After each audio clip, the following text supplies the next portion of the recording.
शक्तिशाली है ये देवी, मायावी है, किंतु मैं इसका वध अवश्य करूंगा, अवश्य। एकाक्ष, तू अपने लोक में ही रहता, स्वर्गलोक का लोभ नहीं करता, देवताओं को प्रताड़ित नहीं करता तो ये सब नहीं होता।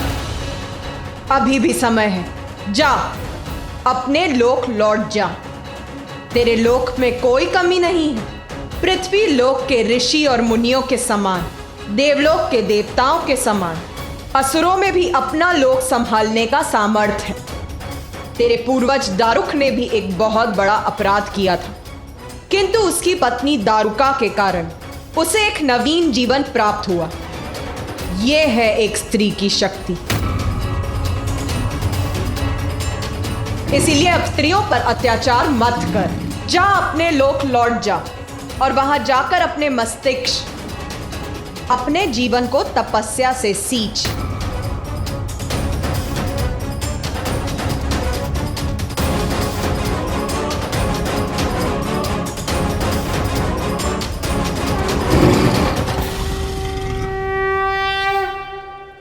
ऐसी स्थिति में कोई भी यही करता, जो अपराध किए हैं उसका प्रायश्चित करता। किंतु एकाक्ष का अहंकार अभी भी उसकी बुद्धि पर छाया हुआ था। अहंकार के मद में इतना चूर था वो कि क्षमा याचना का विचार भी उसके मन में नहीं था। तो फिर क्या किया उसने?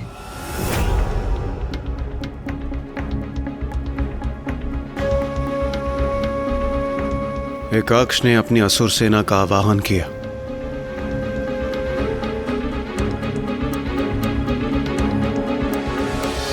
इतना सब घटित हो जाने के पश्चात भी वो माता से युद्ध करना चाहता था और इसके लिए उसने अपनी सेना भी बुला ली।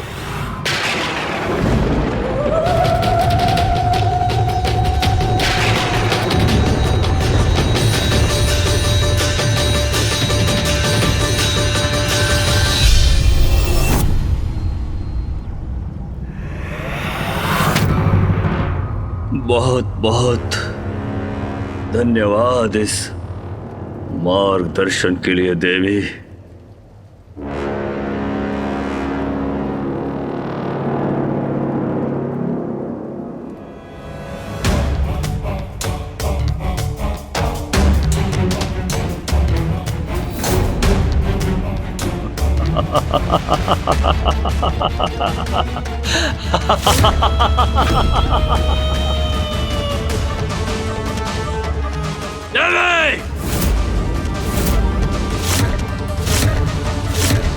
असुर सम्राट एकाक्ष को किसी के मार्गदर्शन की आवश्यकता नहीं है, वो भी एक स्त्री से कदापि नहीं।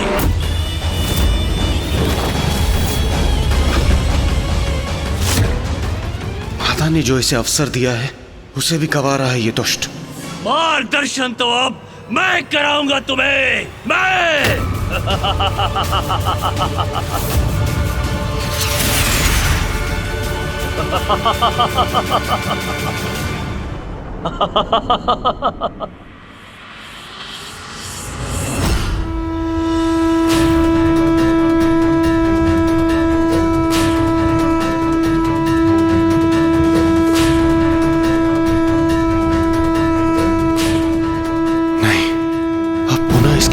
कीट असुर सेना प्रस्तुत होगी, कदापि नहीं।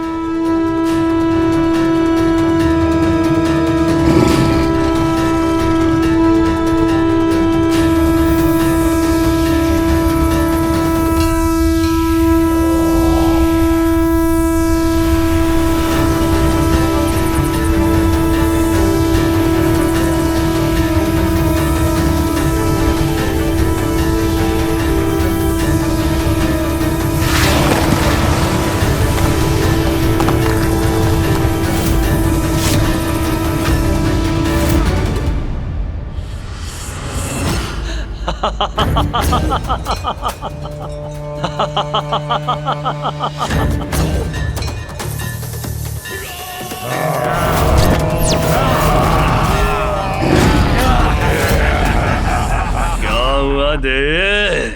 मेरे इन कीट असुरों को देखकर स्तब्ध रह गई ना? क्या सोचा था तुमने देवे कि मैं असुर सम्राट एकाक्ष मात्र 2 असुरों के साथ तुम्हारे समक्ष आया हूं?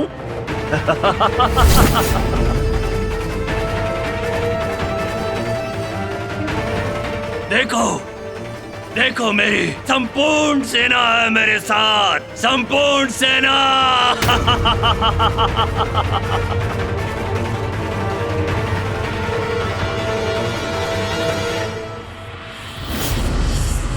अब क्या करोगे तुम देवे?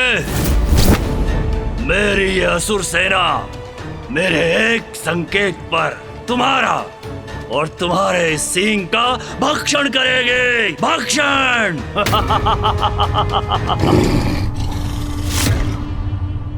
कहो देवी, क्या करूं अब मैं? तुम्हें प्रवचन सुनाऊं? जहां से भी आई हो वापस लौट जाओ। मैं तुम्हें तुम्हारी भूल सुधारने का अवसर देता हूं। जाओ, अथवा यही अंत कर दूंगा तुम्हारा, यही।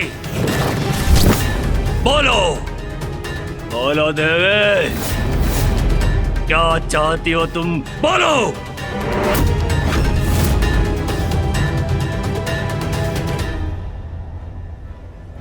एकाक्ष ने अपनी कीट असुरों की सेना को बुला लिया।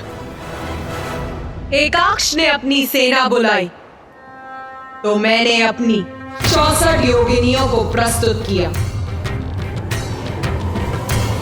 माता की सेना?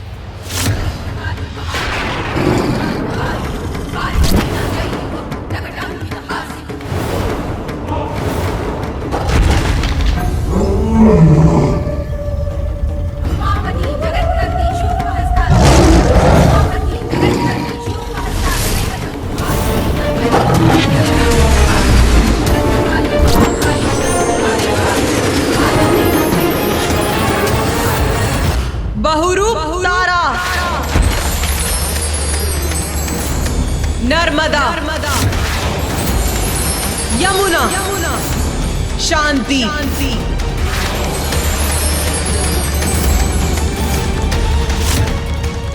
ये तो अपने भीतर से अन्य देवियों को उत्पन्न कर रही है। शीघ्र अंत करना होगा इस देवी का। बाराही, काल रात्रि, छिन्नमस्तिका, महालक्ष्मी, क्षेमंकरी, वानरमुखी, यक्षिणी, कामिनी, विंध्यवासिनी, काली, उमा, चामुंडा, धूमावती, स्तुति, अदिति, नारायणी, वायुवीणा, पूर्ति,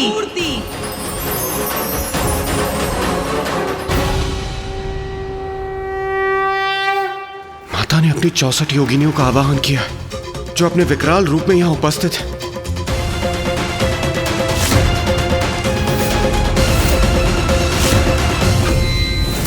ये एक देवी अनेकों देवी बन गई।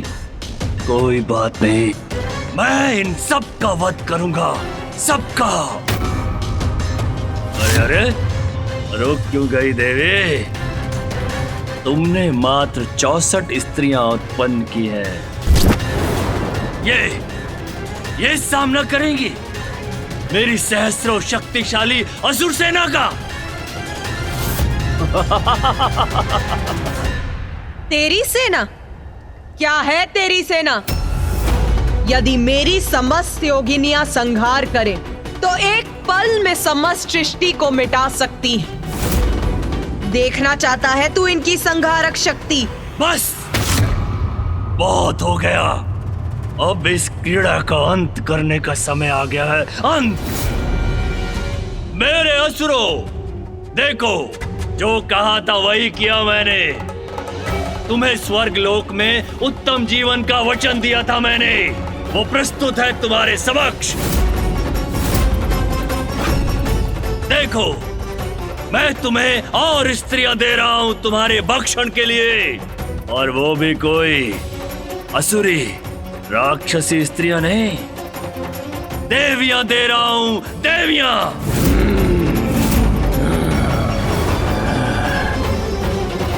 आरंभ करो, अपना भोज आरंभ करो। और उस देवी को मेरे आहार के लिए सुरक्षित रखना मत भूलना। जाओ।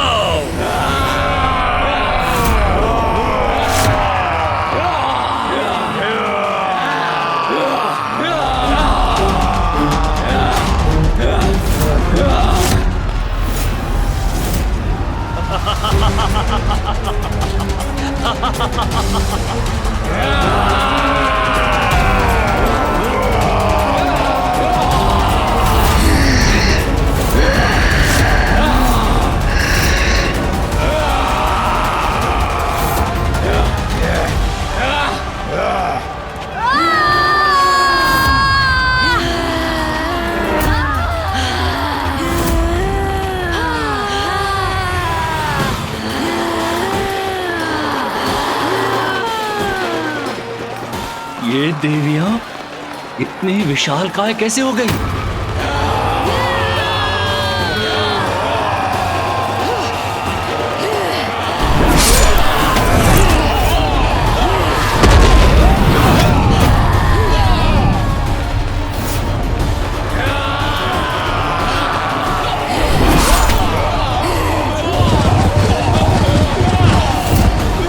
मेरे असुरों को इतनी सहजता से नष्ट कर रही है ये।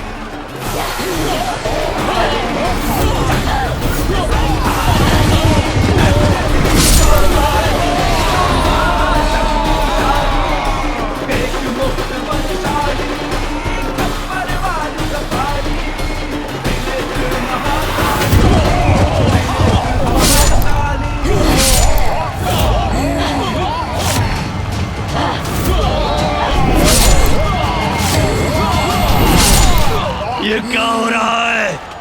मेरे असुरों का ऐसा विनाश, वो भी इन देवियों के हाथों?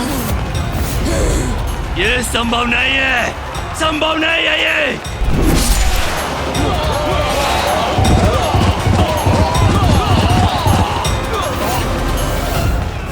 नहीं, ये देवियां मुझे पराजित नहीं कर सकती, कदापि नहीं। जो स्त्री की शक्ति को कम आंकता है, उसका यही परिणाम होता है। हमारी दुर्बलता है ये राक्षसियां, भूल जाएंगी आदिशक्ति की भक्ति करना। और वैसे भी अब हमें इनकी कोई आवश्यकता नहीं है। तेरा भी इतना ही भयंकर अंत होगा दुष्ट असुर। नहीं, कदापि नहीं। इन देवियों की स्रोत तुम, मैं तुम्हारा अंत करूंगा तुम्हारा। और मैं विजयी होऊंगा, विजय।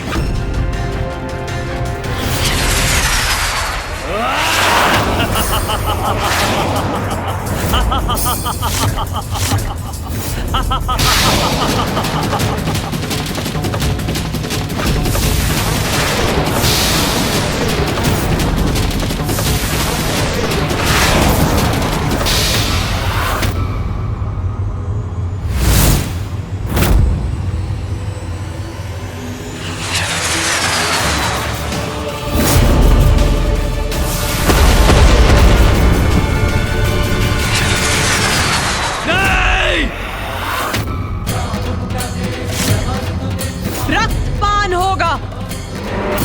पापियों का रक्त ही मेरी और मेरी योगिनियों का आहार बनेगा। रक्तपान।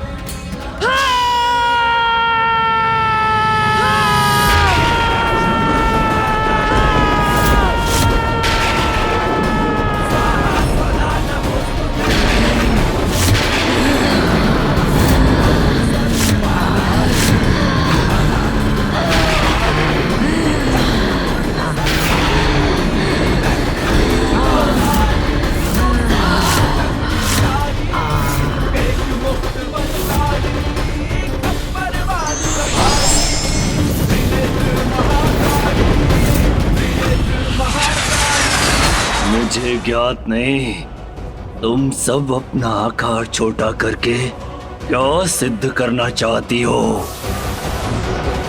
तुम सभी को अपने पांव के नीचे कुचलने में बहुत आनंद आएगा मुझे।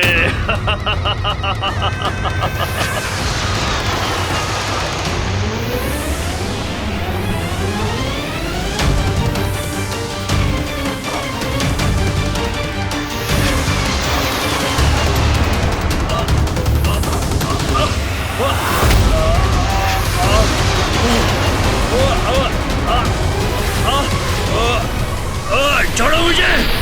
कहाँ लेकर जा रही हो मुझे? छोड़ो! छोड़ो! छोड़ो! मैं कहता हूँ छोड़ो मुझे!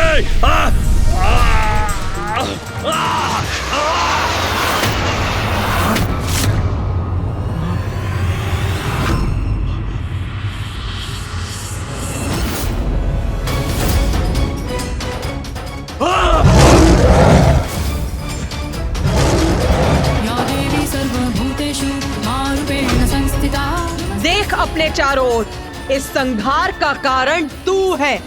तू अपने लोक में तूने अपनी स्त्रियों का संहार किया था ना? तेरे असुरों ने उन्हें अपना आहार बनाया था। अपने असुरों को पथ भ्रष्ट करने के लिए प्रेरित किया था तूने। ये जो रक्त बहा है वो तेरे कारण हुआ है एकाक्ष।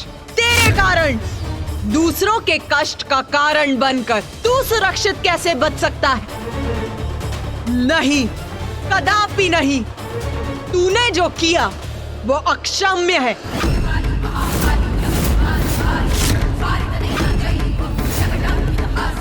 नहीं, मुझे क्षमा कर दीजिए।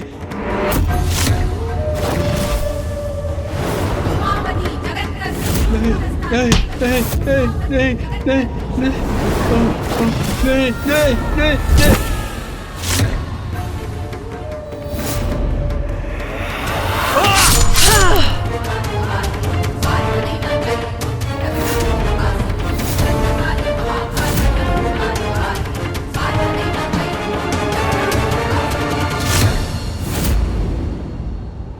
दुष्टों की दुष्टता का अंत भयानक ही होता है।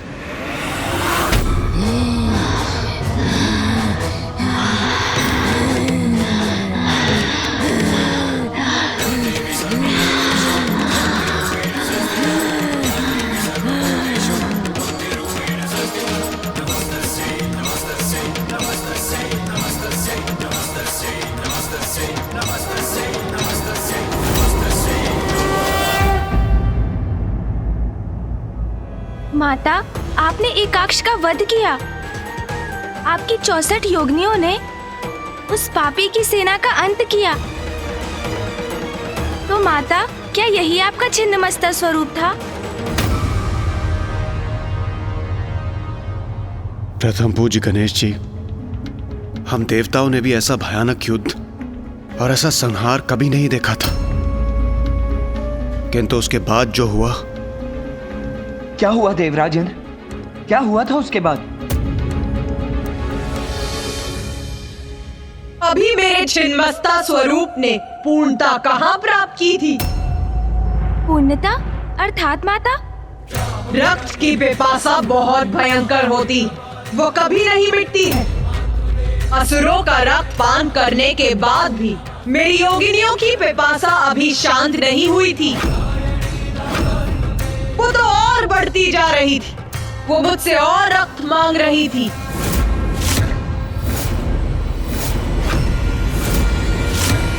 और रक्त माता? तो किसका रक्त दिया आपने उन्हें? रक्त दीजिए माता, रक्त दीजिए माता, रक्त दीजिए माता, रक्त दीजिए माता, रक्त दीजिए, कृपया रक्त दीजिए माता, हमें रक्त दीजिए, हमें और रक्त चाहिए माता, हमारी रक्त पिपासा बुझी नहीं है, हमें और रक्त चाहिए, रक्त दीजिए माता, कीजिए माता, हमें रक्त दीजिए, कृपया कीजिए माता। रक्त चाहती है और रक्त चाहती है योगिनी।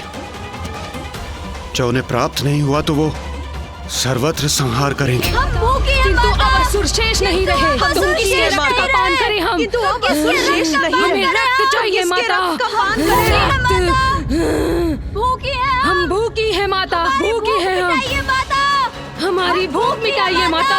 समस्त संसार को मैं भोजन प्रदान करती हूँ, फिर तुम सभी को भूखा मैं कैसे छोड़ सकती हूँ मेरी योगिनियों? भूखे हैं हम।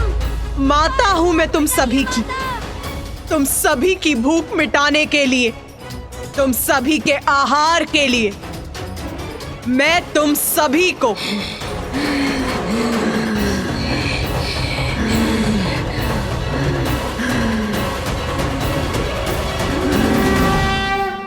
अपना रक्त दूंगी, अपना रक्त दूंगी, अपना रक्त दूंगी।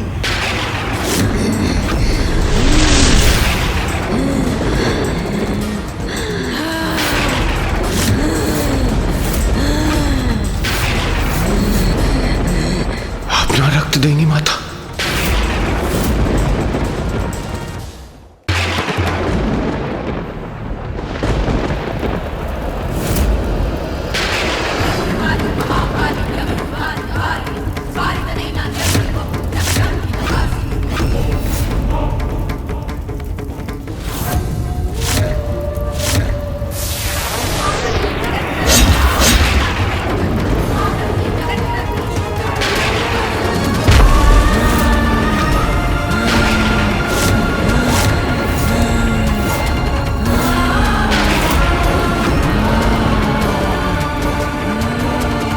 माता ने अपने ही शीश को अपने तन से विलग कर दिया।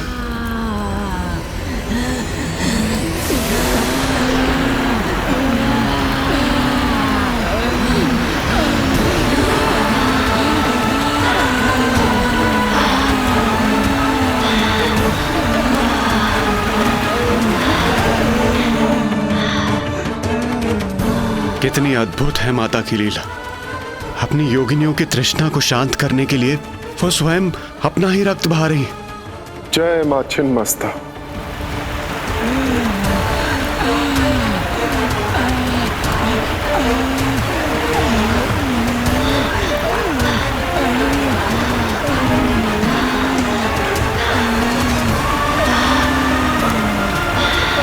मैं ही संसार को भोजन देती और मैं ही उसका भक्षण भी करती। शक्ति के शीश विहीन होने पर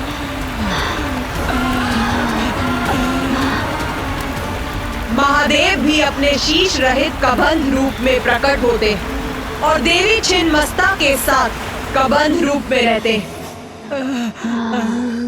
आप महान हैं माता, दया की सागर हैं आप। देव, असुर, मानव, जो भी निष्कपट भाव से आपकी सच्ची पूजा करता है उसे आप अपनी कृपा का आशीष देती हैं, वरदान देती हैं उसे आप। और जब कोई अपनी सीमा का उल्लंघन करता है तो उसे दंडित भी करती हैं आप। अपनी संतानों के भरण पोषण के लिए आपने अपने ही शीश को त्याग दिया माता। माँ, सृष्टि की रचयिता हैं आप, सब कुछ आपसे ही जन्मा है।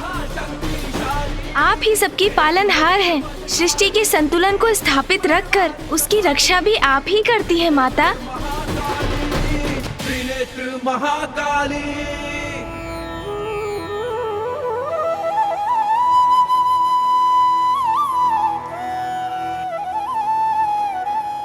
माता, आपका प्रत्येक स्वरूप आपकी शक्ति और आपकी लीला का अद्भुत अनुपम उदाहरण है। अब हमें अपनी माता छिन्नमस्ता के स्वरूप की महिमा और उसका फल बताने की भी कृपा कीजिए। मेरे इस रूप की कृपा से मेरे भक्तों को समूह स्तंभन की शक्ति प्राप्त होती और उसके शत्रु समूल नष्ट हो जाते। प्रत्येक संघर्ष में उसे विजय प्राप्त होती और साथ ही उसे राजयोग भी प्राप्त होता है।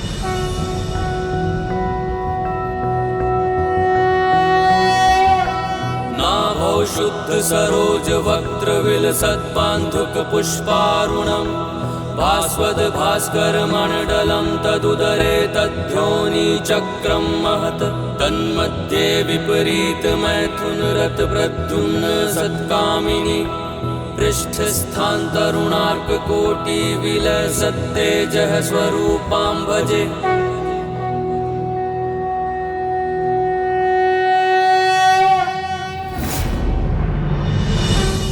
प्रणाम माता।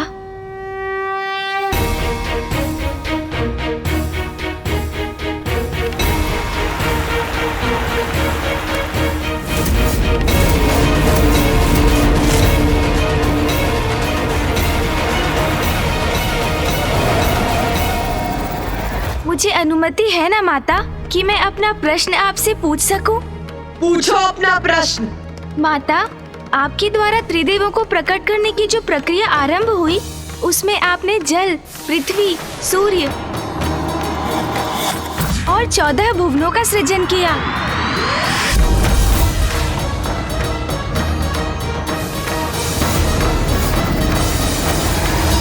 तत्पश्चात 84 लाख योनियों को आपने जीवन भी दिया और तब प्रजनन के माध्यम से जीवों को संतान भी होने लगे। इसके उपरांत आपके द्वारा सृष्टि की रचना का कार्य पूर्ण हो गया होगा ना माता? कार्य पूर्ण हो गया? बताओ मुझे गणेश, क्या है जीवन का चक्र? कैसे पूर्ण होता है वो? माता, सर्वप्रथम जन्म, फिर जीवन और फिर मृत्यु, यही जीवन का चक्र है।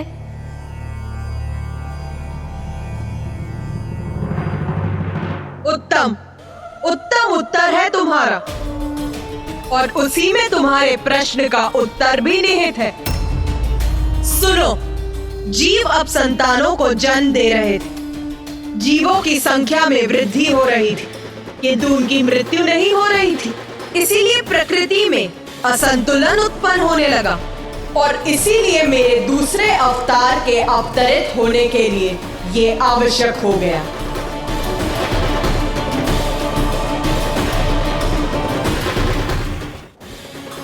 किंतु माता, प्रकृति के संतुलन के लिए जीवों की मृत्यु का होना भी तो आवश्यक था। हाँ, इसीलिए जब तक जन्म, जीवन और मृत्यु का चक्र पूर्ण रूप से स्थापित नहीं होता, मेरा कार्य कहाँ पूर्ण हो सकता है? हाँ माता, किंतु माता, फिर सृष्टि पर जीवन चक्र, पृथ्वी पर प्रकृति का संतुलन कैसे स्थापित हुआ?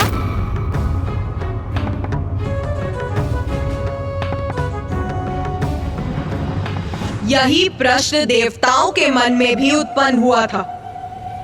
इसी का उत्तर पाने वो ब्रह्मदेव के पास गए, और फिर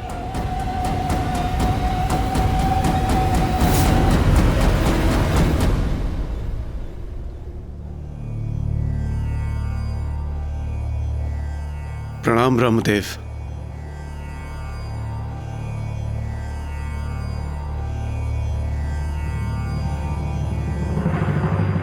ब्रह्मदेव, पृथ्वी पर यदि इसी प्रकार जीवों का जन्म होता रहा तो उनके अंत की कोई व्यवस्था ही नहीं होगी। वहां जीवन के सभी साधन जैसे भोजन, जल, वायु सभी अपर्याप्त हो जाएंगे। सृष्टि का संतुलन बिगड़ जाएगा प्रभु। और प्रभु, यदि ऐसा हुआ तो घोर अनिष्ट होगा। कृपया करके आप ही कोई समाधान सुझाकर इस समस्या का निदान कीजिए प्रभु। देवगण, आपकी चिंता सर्वथा उचित है, किंतु इस संसार में जो कुछ भी होता है उसके पीछे कोई बड़ा कारण अवश्य होता है। जब देवी श्री महाकाली ने संसार के जीवों को प्रजनन क्षमता प्रदान की तो उन्हें भी इस परिस्थिति का पूर्वानुमान अवश्य होगा। इसका हल पाने के लिए हमें देवी श्री महाकाली की प्रार्थना कर उनसे हमारे मार्गदर्शन की गुहार लगानी चाहिए।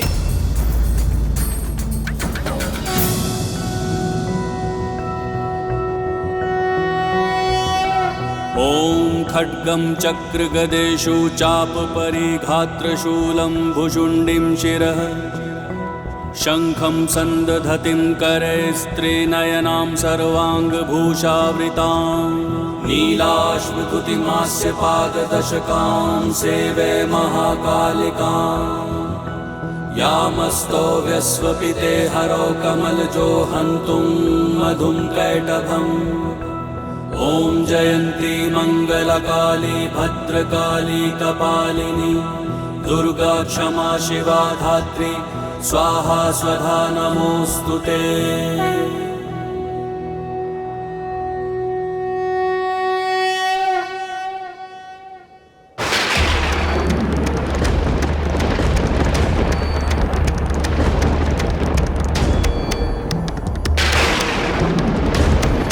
अचानक यहाँ इतना अंधकार कैसे छा गया?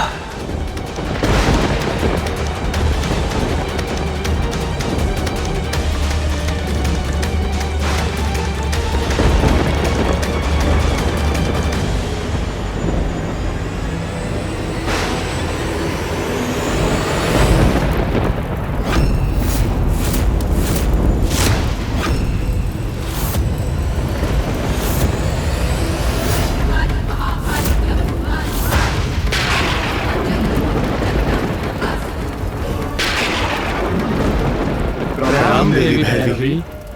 प्रणाम देवी। मृत्यु मृत्यु मृत्यु मृत्यु मृत्यु मृत्यु है आपकी समस्या का समाधान। मृत्यु है आपकी समस्या का समाधान। मृत्यु है आपकी समस्या का समाधान।